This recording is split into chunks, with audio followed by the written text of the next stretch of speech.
शिक्षक मित्रों, आप सबको नमस्कार। आज का यह वीडियो खास होने वाला है क्योंकि यह वीडियो वरिष्ठ और निवड श्रेणी से संबंधित है और खास करके वरिष्ठ और निवड श्रेणी से संबंधित जो पात्रताएं है जो एक शिक्षक के पास होनी चाहिए, उस बारे में हम लोग इस वीडियो में डिटेल में देखेंगे। आज भी बहुत से ऐसे शिक्षक हैं, वो वरिष्ठ और निवड श्रेणी के लिए पात्र है या नहीं, इस बारे में बहुत कंफ्यूजन है। क्योंकि इसके लिए कुछ क्राइटेरिया है, कुछ एजुकेशनल क्वालिफिकेशंस है, कुछ शर्तें हैं, कुछ नियम है। उन सभी के बारे में आज इस वीडियो में जानने की कोशिश करेंगे। तो चलिए इसके लिए चलते हैं कंप्यूटर स्क्रीन पर और वही देखते हैं कि क्या इसके बारे में डिटेल्स है। शिक्षक मित्रों, आज के इस वीडियो में मैं वो सारी बातें क्लियर करना चाहूँगा जो वरिष्ठ और निवड श्रेणी के प्रशिक्षण के संबंध में जो भी पात्रता है, इस बारे में इस वीडियो में बातचीत होगी। आज भी ऐसे बहुत से शिक्षक हैं जिन्हें नहीं मालूम कि वरिष्ठ श्रेणी की क्या पात्रताएं हैं और निवड श्रेणी की क्या पात्रताएं हैं। ये सारी बातें क्लियर कर दी थी शासन ने। महाराष्ट्र शासन शालेय शिक्षण व क्रीड़ा विभाग का जीआर जो निकला था 20 जुलाई 2021 का, ये जीआर आपके सामने है। तो इस जीआर में वो सारी बातें शासन ने क्लियर कर दी। तो देखते हैं कि सबसे पहले तो मैंने इसके पहले वाले वीडियो में भी बताया था कि ये जो 1 से 9 यहाँ पर जीआर बताए गए हैं, ये 1, 2, 3 से लेकर 9 तक, ये सारे 9 ऐसे जीआर है जो वरिष्ठ श्रेणी और निवड श्रेणी के संबंध में पूरे के पूरे जीआर यहाँ से 1989 से लेकर 2021 तक सभी जीआर है। मतलब ये 2019 का लास्ट और ये 2021 का, ये 20 जुलाई 2021 का। तो ये सारे जीआर यहाँ पर वरिष्ठ और निवड श्रेणी के संबंध में बताए गए हैं। चलिए देखते हैं कि अभी वरिष्ठ श्रेणी और निवड श्रेणी की पात्रताएं क्या थी और अभी जो ये इन्होंने जीआर निकाला उनमें कोई चेंजेस है क्या, इसके बारे में हम लोग ज़्यादा विस्तृत तरीके से जानते हैं। तो सबसे पहले हम लोग ये जानते हैं कि प्राथमिक व माध्यमिक शाळेतील शिक्षकांना व मुख्याध्यापकांना द्विस्तरीय अथवा त्रिस्तरीय वेतन श्रेणी लागू करने के लिए 1 जनवरी 1986 से केंद्र शासन ने जो त्रिस्तरीय वेतन रचना मंजूर की थी, उनके अनुसार ही राज्य शासन के कर्मचारियों को उनके मूल श्रेणी, वरिष्ठ श्रेणी और निवड श्रेणी, उनके आधार पर ये सारी वेतन श्रेणी दी जाएंगी। माध्यमिक स्कूल के जो मुख्याध्यापक होते हैं उनका एक ही प्रवर्ग रहेगा, उनके 12 साल के बाद उनको वरिष्ठ श्रेणी मिलेगी। अब चलिए देखते हैं कि बाकी के जो बचे शिक्षक हैं मुख्याध्यापक के अलावा, तो उनके लिए क्या पात्रताएं हैं। नंबर 1, वरिष्ठ श्रेणी। तो वरिष्ठ श्रेणी में पात्र होने के लिए जो टीचर्स है, या तो फिर हम उम्मीदवार बोलेंगे, यहाँ पर नीचे की जो कंडीशंस है वो उन्होंने फुलफिल करनी चाहिए। तो क्या है ऐसी कंडीशंस जो वरिष्ठ श्रेणी के लिए किसी शिक्षक को पात्र बनाता है। कंडीशन नंबर 1, ये जो प्रशिक्षण है उसके साथ साथ 12 साल की सेवा उनकी होनी चाहिए, 12 साल की सर्विस होनी चाहिए।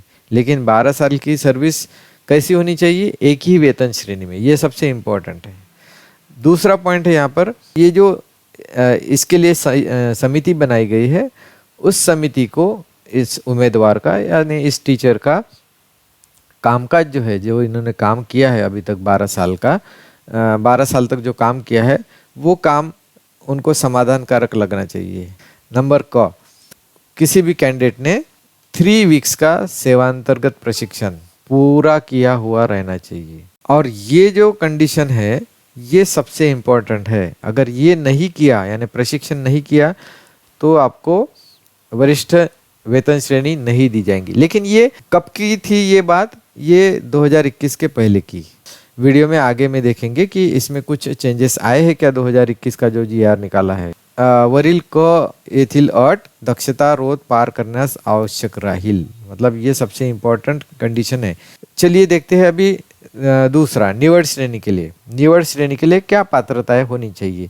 ये जो निवड श्रेणी है, वरिष्ठ श्रेणी के बाद 12 साल की जिनको सर्विस होती है उनको दी जाती है, लेकिन हर किसी को ये निवड श्रेणी नहीं मिलेगी। ये श्रेणी किसको मिलने वाली है, वरिष्ठ श्रेणीतील 20% पदांना।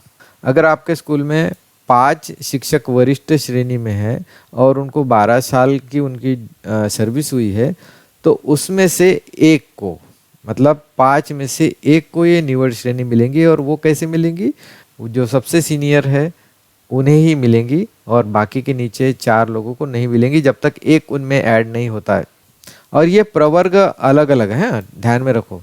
तो ये संवर्ग के अनुसार है और ये जो नीचे बताई गई कंडीशंस है वो फुलफिल होनी चाहिए, तभी निवड़ श्रेणी उस कैंडिडेट को मिलेगी। तो क्या कंडीशंस है देखते हैं। वरिष्ठ श्रेणी में आने के बाद 12 साल की सर्विस उनकी होनी चाहिए, मतलब टोटल सर्विस उनकी 24 ईयर्स की होनी चाहिए। वरिष्ठ श्रेणी के लिए 12 साल, ये पहले पॉइंट में था हमारा, और उसके बाद 12 साल की और सर्विस, लेकिन एक ही वेतन श्रेणी में। ये सबसे इंपॉर्टेंट है। ब वाला दूसरा नियम, शासन जो भी सेवांतर्गत प्रशिक्षण लेंगे वो उन्होंने पूरा करना चाहिए। क, ये सबसे इंपॉर्टेंट है, ध्यान में देखिए। क वाली कंडीशन यानी निवड़ श्रेणी में पात्र होने के लिए कौन से टीचर्स की क्या क्या एजुकेशनल क्वालिफिकेशन होनी चाहिए, ये यहाँ पर सबसे इम्पोर्टेंट है। तो सबसे पहले जानते हैं नंबर 1, प्राथमिक शिक्षकों के लिए। ठीक है, प्राथमिक शिक्षकों के लिए निवड़ श्रेणी अगर के लिए पात्र होना है तो उनकी क्या क्या क्वालिफिकेशंस होनी चाहिए। प्राथमिक शिक्षक अगर कोई है, उनको अगर निवड़ श्रेणी अगर लेना है तो उनको प्रशिक्षित पदवीधर रहना बहुत ज़रूरी है। दूसरी कंडीशन, ये पहली कंडीशन थी प्राथमिक स्कूल के टीचर्स के लिए, अभी प्राथमिक स्कूल के मुख्याध्यापकों के लिए। प्राथमिक स्कूल के मुख्याध्यापक को क्या एजुकेशनल क्वालिफिकेशन होनी चाहिए? पदव्युत्तर प्रशिक्षित शिक्षकांची अर्हता प्राप्त केली असली पाहिजे, मतलब ये पोस्ट ग्रेजुएशन की डिग्री उनके पास चाहिए। यहाँ पर क्या चाहिए? यहाँ पर प्रशिक्षित पदवीधर यानी ग्रेजुएट होना चाहिए, यहाँ पर पोस्ट ग्रेजुएट होना चाहिए। नंबर 3, अभी हम लोग देखते हैं माध्यमिक स्कूल के प्रशिक्षित अपदवीधर शिक्षकों के लिए। अगर माध्यमिक स्कूल में अपदवीधर शिक्षक है, मतलब नॉन ग्रेजुएट टीचर है, तो उनके लिए ग्रेजुएशन की डिग्री प्राप्त करना अनिवार्य है। और अगर माध्यमिक स्कूल में पदवीधर शिक्षक है तो उनके लिए पीजी यानी पोस्ट ग्रेजुएशन की डिग्री लेना अनिवार्य है। नंबर 3, जो भी शासन के द्वारा ट्रेनिंग आयोजित किया जाता है सेवांतर्गत प्रशिक्षण कार्यक्रम, उसमें आपका सहभाग होना जरूरी है और उसको पूरा करना जरूरी है।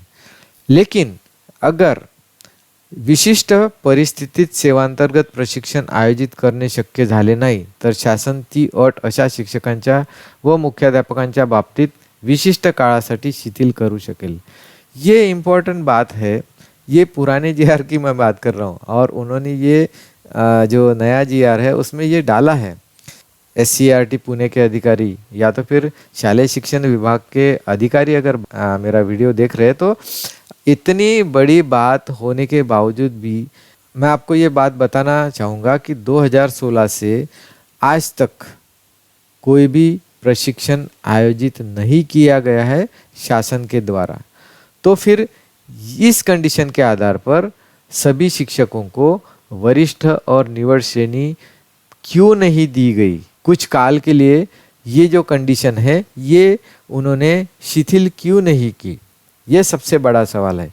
इसका मतलब ये है कि टीचर को ट्रेनिंग प्रोसेस से गुजारने के लिए ये सारी प्रोसेस शालेय शिक्षा विभाग और SCERT ये दोनों मिलकर कर रहे हैं। ठीक है, यहाँ पर क्लियर लिखा गया है अगर किसी परिस्थिति में सेवांतर्गत प्रशिक्षण आयोजित करना अगर पॉसिबल नहीं हुआ है तर शासन ती अट शिक्षकांच्या व मुख्याध्यापकांच्या बाबतीत विशिष्ट काळासाठी शिथिल करू शकेल। तो 26 अगस्त 2019 का जीआर निकाला, उसमें भी सारी बातें क्लियर कर दी थी कि किसी को भी किसी ट्रेनिंग की आवश्यकता नहीं थी। मेरे पास शालेय शिक्षा विभाग के और अन्य बहुत ज़ोरदार प्रूफ्स है। जितना मेरा कम्युनिकेशन हुआ है शालेय शिक्षा व क्रीड़ा विभाग मुंबई मंत्रालय से, उतना किसी के पास भी कम्युनिकेशन नहीं है। मेरे पास सारे डॉक्यूमेंट की पूरा किताब बन चुका है, इतने मेरे पास डॉक्यूमेंट है इन विषय से संबंधित।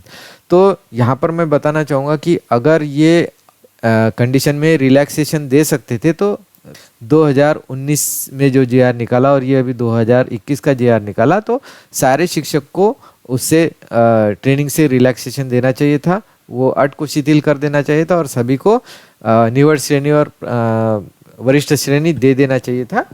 ये शालेय शिक्षण व क्रीड़ा विभाग का काम था, लेकिन हमें ज़बरदस्ती से वो ट्रेनिंग में डाल रहे हैं। नंबर 4, मतलब अगर प्राथमिक स्कूल के शिक्षक हैं उनके लिए परिच्छेद 2 क में क्या लिखा गया है देखिए, ये अगर उनको अर्हता नहीं मिलती है, ठीक है, प्राथमिक शिक्षकांसाठी प्रशिक्षित पदवीधर होना जरूरी था और मुख्याध्यापक के लिए पीजी होना जरूरी था। माध्यमिक शिक्षकों के लिए पदवीधर होना जरूरी था और मिडिल स्कूल के प्रशिक्षित अपदवीधर को पदवी प्राप्त करना जरूरी था और माध्यमिक स्कूल के पदवीधर को पीजी प्राप्त करना अनिवार्य था। अगर ये नहीं करते तो क्या है कंडीशन दी थी, उनको 12 साल की सर्विस हो गई और उन्होंने वो जो रिक्वायर्ड क्वालिफिकेशन है वो अगर एक्वायर नहीं किया तो उनको वो प्राप्त करेंगे, वो यानी एजुकेशनल क्वालिफिकेशन कर लेंगे, ये कंडीशन पर उनको ये जो वरिष्ठ श्रेणी है उनको देय रहेंगी। और इसके बारे में और स्पष्ट यहाँ पर बताया गया है कि जिन शिक्षकों की सेवा 18 साल की हुई है या फिर उससे ज़्यादा हुई है, ऐसे वरिष्ठ श्रेणी वाले शिक्षक जिनकी 18 साल की सर्विस हुई है, तो ऐसे शिक्षकों को जो निवड श्रेणी के लिए जो पात्रता बताई गई है, शैक्षणिक पात्रता, उनको उससे छूट मिलेगी। लेकिन अगर जिनकी सर्विस 18 साल से कम हुई है उनको वो एजुकेशनल क्वालिफिकेशन एक्वायर करनी पड़ेगी। चलिए अब देखते हैं कि ये क्वालिफिकेशन, ये वरिष्ठ और निवड श्रेणी के लिए मैंने जो क्वालिफिकेशंस है वो कंडीशंस है वो आपको तो बता दी, ये पुराने जीआर के अनुसार थी और अभी इसमें नए जीआर में क्या चेंजेस आए हैं। मुद्दा क्रमांक ये जो पॉइंट 5 है ये बहुत इम्पोर्टेंट है कि किसी शिक्षक ने अगर किसी भी बिना अनुदानित स्कूल में अगर सेवा की होंगी, सर्विस की होंगी, तो वो सर्विस काउंट होगी वरिष्ठ और निवड श्रेणी के लिए। सबसे इम्पोर्टेंट बात है। चलिए अब जानते हैं कि ये जो शासन निर्णय बनाया है नया वाला, जिस बारे में मैं अभी बात कर रहा हूँ, ये जो पुरानी कंडीशंस है उसमें कोई बदलाव आए हैं क्या। तो परिच्छेद 9 पैरा 9 में 1 क और 2 ब में क्या क्या चेंजेस हुए हैं वो हम लोग भी यहाँ पर डिस्कस करने वाले हैं, ठीक है। 1 क में क्या बताया था, यानी उन्होंने 3 वीक्स का सेवांतर्गत प्रशिक्षण पूरा करना अनिवार्य बताया गया था। इन्होंने यहाँ पर और लगा दिया, ठीक है।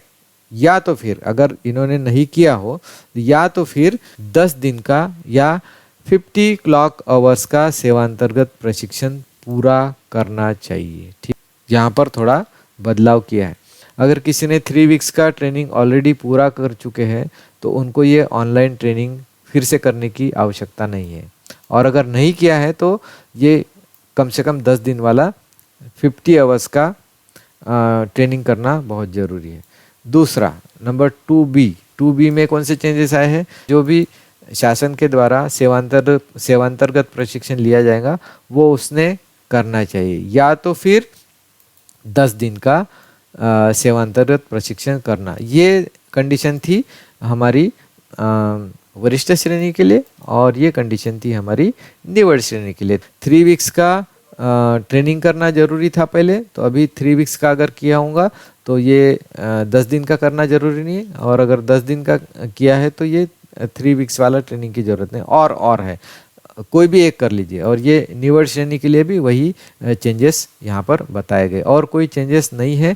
जो भी क्वालिफिकेशंस है और जो भी कंडीशंस है वो इसके पहले जो वीडियो में बताई गई वही सारी कंडीशंस है। मतलब ये जो प्रशिक्षण है 10 दिन का, ये SCERT पुणे के द्वारा करवाया जाएगा और ये ऑनलाइन करवाया जाएगा। तो thank you very much for watching this video.